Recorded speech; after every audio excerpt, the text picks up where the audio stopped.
যে অন্তর্বর্তী সরকার জাতিসংঘের মানবাধিকার কার্যালয়ের সাথে একটা চুক্তি করেছে, ঢাকায় অফিস স্থাপনের অনুমতি দিয়েছে।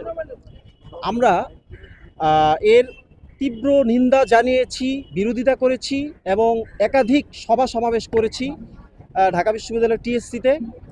সরকারকে আমরা বারবার বলেছি যে আপনি জাতিসংঘের মানবাধিকার কার্যালয়ের সাথে যে চুক্তি করেছেন, অফিস স্থাপনের অনুমতি দিয়েছেন, সেটা বাতিল করুন। আমরা একাধিকবার করেছি, লাল কার্ড দেখিয়েছি, কিন্তু সরকার আমাদের কথায় কোনো ধরনের প্রতিক্রিয়া দেখায়নি, কোনো রিপ্লাই দেয়নি। সো আমরা বাধ্য হয়েছি আজকের এই বিশেষ সংবাদ সম্মেলন করার জন্য। আজকে আমাদের মূল দাবি হচ্ছে, সরকারকে আজকে আমরা 24 ঘন্টা সময় দিব। 24 ঘন্টার মধ্যে যদি জাতিসংঘের মানবাধিকার কার্যালয়ের অফিস অনুমোদনের চুক্তি বাতিল না করে অথবা আমাদেরকে আশ্বাস না দেয়, তাহলে আমরা লাগাতার কর্মসূচি চালিয়ে যাওয়ার ঘোষণা দিতে বাধ্য হব। সো আমরা আসলে এইটা আমাদের মূল বার্তা, যে সরকার যদি জাতিসংঘের মানবাধিকার কার্যালয়ের চুক্তি অনুমোদন বাতিল না করে, তাহলে আমরা লাগাতার কর্মসূচি ঘোষণা দিব। তো আমরা আসলে কেন এই যে জাতিসংঘের মানবাধিকার কার্যালয় যে আসছে বাংলাদেশে, অফিসের অনুমোদন দিয়েছে, ঢাকা বিশ্ববিদ্যালয় থেকে কেন আমরা এর বিরোধিতা করছি, এর অনেকগুলো কারণ আছে। বিষয়টা হচ্ছে যে এই যে জাতিসংঘের মানবাধিকার কার্যালয়, এইটা যে অনুমোদন হয়েছে, এর মাধ্যমে কি হবে, আমাদের শিক্ষা ব্যবস্থা এবং শিক্ষার্থীরা তাদের নৈতিকতা হারাবে।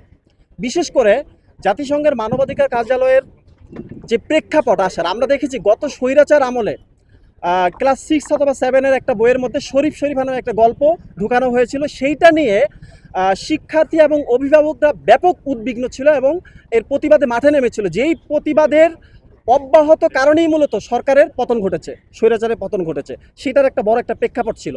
যাই হোক, তো আজকে আবার আমাদের যে শিক্ষা ব্যবস্থার মধ্যে যে নতুন সিলেবাসের মধ্যে যেসব নতুন এজেন্ডা ঢুকানো হবে, এর মধ্যে অন্যতম একটা হচ্ছে আপনার এলজিবিটিকিউ বা সমকামিতা বা ট্রান্সজেন্ডার, এই জিনিসগুলো ঢুকানো হবে।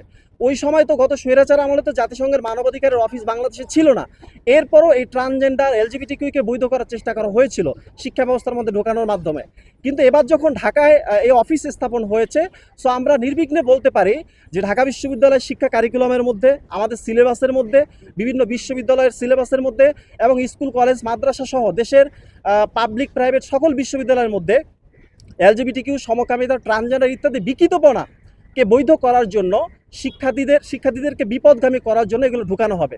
এটা নিশ্চিত করে আমরা বলতে পারি। কারণ হচ্ছে, আমরা যদি জাতিসংঘের মানবাধিকার কার্যালয়ের ওয়েবসাইট দেখি, ওয়েবসাইটের মধ্যে স্পষ্ট লেখা আছে, অনেকগুলো আর্টিকেল আছে এলজিবিটিকিউকে বৈধতা দেওয়ার জন্য এবং স্বীকৃতি দেওয়ার জন্য। এক কথায় যদি বলি যে জাতিসংঘের মানবাধিকার কার্যালয়ের অন্যতম একটা এজেন্ডা হচ্ছে এম্পাওয়ারিং এলজিবিটিকিউ বা সমকামিতাকে স্বীকৃতি দেওয়া এবং এটাকে ক্ষমতায়ন করা, সমাজে প্রতিষ্ঠিত করা। সো আমরা কিন্তু আমাদের যে সমাজ ব্যবস্থা, আমাদের যে মূল্যবোধ, আমাদের যে বিশ্বাস, বা আমরা যদি বলি দেশের রাষ্ট্র ধর্ম হচ্ছে ইসলাম, অধিকাংশ মানুষ মুসলমান বা অন্যান্য ধর্মাবলম্বীদের মধ্যেও এই যে সমকামিতা বা এলজিবিটিকিউ কিন্তু নিষিদ্ধ।